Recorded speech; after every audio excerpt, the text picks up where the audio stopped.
Hi friends, स्वागत है आपकी अपने ही यूट्यूब चैनल ट्यूटोरिंग क्लासेस में।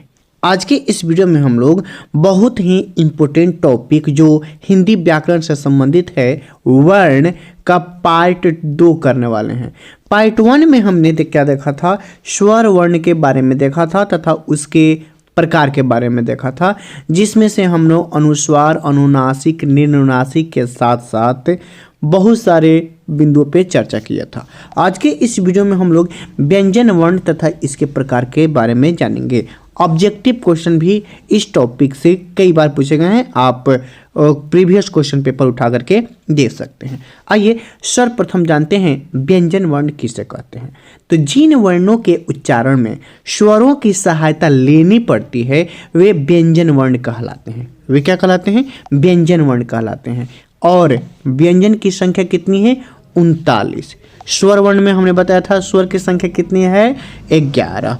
और कुल वर्णों की संख्या हमने क्या बताया था? 52। कौन है, कितने कितने हैं, हमने पार्ट 1 में आपको 52 काउंट करके बता दिया था। आप पार्ट 1 देख सकते हैं अधिक जानकारी के लिए।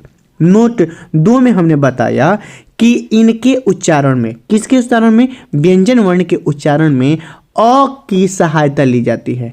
और पार्ट 1 में हमने बताया था कि इस स्वर की कोई मात्रा नहीं होती है, तो अ स्वर की कोई मात्रा नहीं होती है। जितने भी वर्ण होते हैं व्यंजन वर्ण, उनमें अ संयुक्त होता है, लुप्त रहता है। जैसे क कह रहते हैं, अगर इसमें से हम स्वर की मात्रा को हटा देते हैं तो ये आधा क हो जाता है। उसके लिए हमें हलंत लगाना पड़ता है। मतलब हलंत ये दर्शाएगा कि इस वर्ण में स्वर की मात्रा नहीं है। नोट 3 में हमने बताया है स्वर रहित व्यंजन लिखते समय, यानी कि ऐसा व्यंजन जिसमें स्वर की मात्रा नहीं है, लिखने के लिए उस वर्ण के नीचे हल चिन्ह यानी हलंत कहते हैं लगाया जाता है। जैसे आधा क लिखना है तो अभी हमने बताया ना, हलंत लगाएंगे। आधा प लिखना है तो उसके नीचे हलंत लगाएंगे। अब जिस प्रकार हमने स्वर वर्ण के भेद देखा था, उसी प्रकार व्यंजन के भी भेद को जानेंगे। व्यंजन के भी निम्नलिखित भेद हैं, उसी में से एक है स्पर्श व्यंजन। इसकी संख्या हमने वहाँ पे बताया था 25। स्पर्श व्यंजन की संख्या कितनी है? 25। ऑब्जेक्टिव के लिए तैयार हो रहे हैं ये सभी क्वेश्चन। स्पर्श व्यंजन जिन वर्णों के उच्चारण में जिह्वा मुख के विभिन्न भागों को स्पर्श करती है वे स्पर्श व्यंजन कहलाते हैं। और स्पर्श व्यंजन 25 का क्या हमने काउंट करवाया था? क वर्ग में क से लेकर, यानी क ख ग, प्रत्येक वर्ग में 5-5 होते हैं, तो क वर्ग में 5, क वर्ग से लेकर के प वर्ग में म तक के वर्ण को स्पर्श व्यंजन कहते हैं। क्यों कहते हैं इन्हें स्पर्श व्यंजन? तो दूसरे तरीके से इसका डिफिनेशन हमने बताया है कि ए यानी कि ए स्पर्श व्यंजन कंठ, तालु, मूर्धा, दंत और ओष्ठ स्थानों के स्पर्श से बोले जाते हैं, इसलिए इन्हें स्पर्श व्यंजन कहते हैं। आप उच्चारित करके देखिएगा, जैसे प फ व कह रहे हैं तो प वर्ग ओष्ठ होता है। अगले पार्ट में हमने वर्ण के उच्चारण स्थान भी करवाने वाले हैं, लेकिन वो आगे का टॉपिक है। प फ व पढ़िएगा, सब में दोनों ओठ स्पर्श करेंगे, इसलिए प वर्ग ओष्ठ। ये ट्रिक भी बताएंगे आगे के वीडियो में। इसलिए इन्हें स्पर्श व्यंजन कहते हैं। इन्हें वर्गीय व्यंजन भी कहते हैं। क्यों कहते हैं इन्हें वर्गीय व्यंजन? क्योंकि ये उच्चारण स्थान की अलग अलग एकता लिए हुए हैं। इस जाति के 5-5 व्यंजनों के लिए 5 वर्ग बनाया गया है। जैसे क वर्ग के लिए कंठ बनाया गया है, च वर्ग के लिए तालु, ट वर्ग के लिए मूर्धा, ट वर्ग के लिए दंत और प वर्ग के लिए ओठ। तो हुए ना ये अलग अलग वर्ग के, इसलिए इन्हें वर्गीय व्यंजन भी कहते हैं। और व्यंजन वर्ण के लिए अगला है हमारा अंतःस्थ व्यंजन। क्या है? अंतःस्थ व्यंजन जिन वर्णों के उच्चारण में श्वास का अवरोध बहुत कम होता है, यानी कि बहुत कम मात्रा में श्वास रुकती है, वे अंतःस्थ व्यंजन कहलाते हैं। इनकी संख्या है 4। कितनी है? 4। यारा लवा को अंतःस्थ व्यंजन भी कहते हैं। इसको दूसरे तरीके से भी डिफिनेशन कर सकते हैं। इनका उच्चारण यानी कि अंतस्थ व्यंजन का उच्चारण करते हुए जीभ, तालु, दांत, होठ के परस्पर सटाने से ही होता है, लेकिन फर्क क्या है, कहीं भी इनका पूर्ण स्पर्श नहीं हो पाता है, इसलिए इन्हें अंतस्थ व्यंजन कहते हैं। इनकी संख्या होती है 4। य, र, ल, व को अंतस्थ व्यंजन कहते हैं। इसके बाद तीसरा है हमारा ऊष्म व्यंजन। तीसरा क्या है, ऊष्म। ऊष्म मतलब होता है हवा, यानी कि जिन वर्णों के उच्चारण में मुख से गर्म वायु निकलती है उन्हें ऊष्म व्यंजन कहते हैं।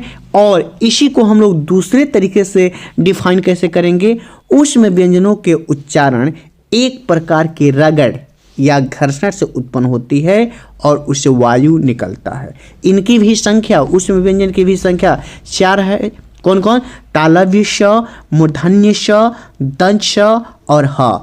इन चारों को ऊष्म व्यंजन के अंतर्गत रखा गया है। इसके बाद है हमारा संयुक्त व्यंजन। क्यों कहते हैं इनके संयुक्त व्यंजन, क्योंकि ये 2 वर्णों के योग से बनते हैं और 2 वर्णों के योग से बनने वाले वर्ण को संयुक्त व्यंजन कहते हैं। इनकी भी संख्या 4 है। कौन कौन है, छ, त्र, अज्ञ और श्र, ये 4 है। और कभी कभी ये पूछ लिया जाता है छ में कौन कौन वर्ण है, तो देख लीजिए क, मूर्धन्य श और अ के संयुक्त होने से छ बनता है। उसी प्रकार अज्ञा का देखें तो ज, इ और अ, त्र में त, र और अ, श्र में तालव्य श, र, अ, ये संयुक्त वर्ण के अंतर्गत आते हैं। आपकी और क्लियरिटी के लिए इन संयुक्त वर्णों से हमने कुछ शब्द भी आपको दिए हैं, आपकी और अच्छी समझ हो जाएगी। इनकी संख्या 4 है जो कि हमने अभी बताया, छत्र, अज्ञ और श्र। इसी प्रकार एक और है व्यंजन वर्ण का एक अगला पार्ट है हमारा द्वित्व व्यंजन। द्वित कहने का मतलब है जब स्वर रहित व्यंजन का, यानी कि जिसमें स्वर की मात्रा नहीं हो, का समान स्वर सहित, माने जिस वर्ण में स्वर की मात्रा नहीं है उसी के समान स्वर सहित व्यंजन से जब मेल होगा तो इस प्रकार के बने संयुक्त व्यंजन को द्वितीय व्यंजन कहते हैं। एज फॉर एग्जाम्पल आप देखिए, ये जो कक है, आधा क, इसको ऐसे भी लिख सकते हैं, इसमें स्वर की मात्रा नहीं है, ऊपर हमने बताया स्वर की मात्रा हटा देने से उसमें हलंत लगाया जाता है, और इसी में स्वर सहित समान वर्ण क के मिलने से बना है कक, और इससे संबंधित शब्द हमने क्या बताया, पक्का, चक्का, छक्का। उसी प्रकार स्वर रहित आधा च और स्वर सहित च से बना चच, तो इससे शब्द हमने बताया है बच्चा, सच्चा, कच्चा, और भी शब्द हो सकते हैं, और ये सभी द्वित्व व्यंजन के अंतर्गत आएंगे जो आपके सामने हमने सर्कल किया है, आपको रेक्टेंगल में बंद किया है। ये सभी द्वित्व व्यंजन हैं जिसमें समान स्वर सहित, समान स्वर रहित व्यंजन से क्या हुआ है, संधि हुई है, संयुक्त हुआ है, इसलिए इन्हें द्वित्व व्यंजन कहते हैं। अगली वीडियो में हम लोग आगत वर्ण, घोष, अघोष तथा अल्प प्राण और महाप्राण के बारे में जानेंगे। तब तक के लिए धन्यवाद। आप वीडियो को लाइक, शेयर और सब्सक्राइब जरूर कर दें।